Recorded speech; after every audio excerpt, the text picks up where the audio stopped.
It's Forza Motorsport 6 and today we're dealing with the 1934 Alfa Romeo P3. Now I know this is a racing car, but for three reasons I'm reviewing this. The first one being that it is the oldest car on the Forza Motorsport series, not just this game, by 5 years. Before this we only had the 1939 free cars from racing back then. But now we've got this one by 5 years, it's older.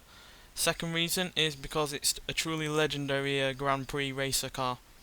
It was hopelessly uncompetitive by the time the 1935 Grand Prix season came around, but thanks to the race driver Tazio Nuvarali, I'm sorry if I butchered that, but thanks to him being able to keep up with the main competition, when the lead car in a far superior Mercedes-Benz W25 suffered a puncture, he went on to win the German Grand Prix at the Nürburgring.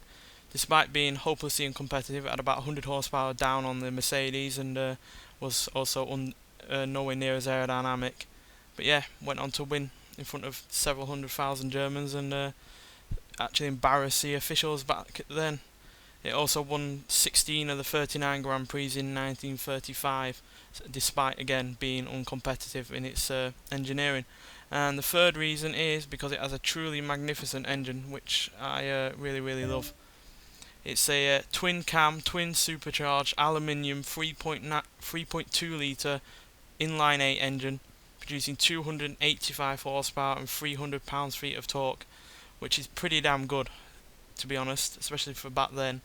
And it only weighs 1,653 pounds, so it can make all the use of that power as it can, even though, it's an old hat car. So, we're going to take this car out onto the track and see what it can do, because, it is a race car, so, we really do need to see how it performs on the track to get a full scope of it. So, see you when we get there.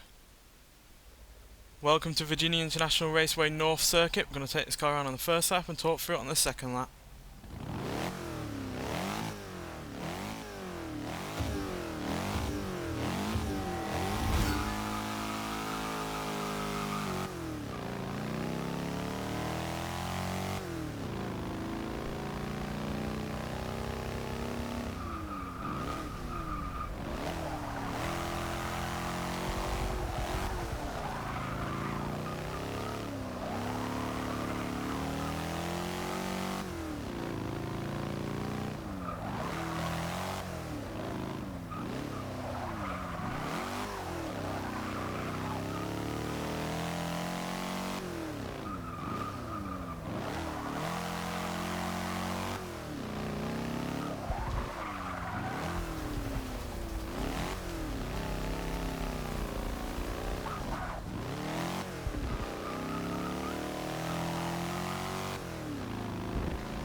So this is a pretty difficult car to drive considering how old it is. Well, I should say because of how old it is. Because brakes really aren't all there. Grip is practically non-existent through some of the corners, especially if you're going really quite fast. It doesn't have all that thick tyres at all, as you can see. So it's not the easiest thing in the world to drive, but it is fun to drive nonetheless, and it's great that they've put such an old classic racer in this game. Because this is not a car that I had ever heard of before. Certainly never heard of the infamous racer that drove it to a victory in so many occasions. So it's really great to have such a historic piece of automotive engineering on the game. Acceleration wise though, it's pretty modern, to be honest, despite the quite old engineering in it. It's 0 to 60, 4.5 seconds, 0 to 109.2 seconds, and it'll go into a top speed of 161 mile an hour, despite the fact that it only has a 3-speed gearbox. So yeah, pretty damn good in terms of acceleration and speed.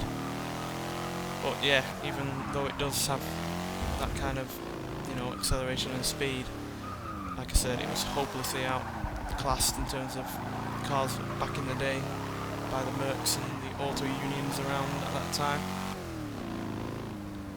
But yeah, still won that Grand Prix nonetheless, and yeah, cemented this car's reputation for being a great race car.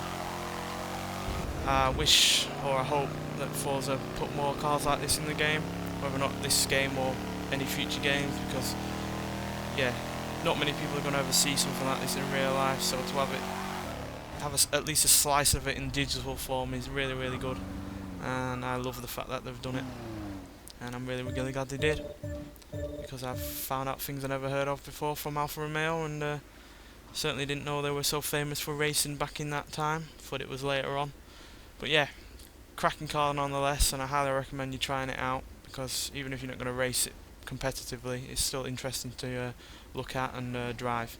Anyway, thanks for watching, and I'll see you in the next one.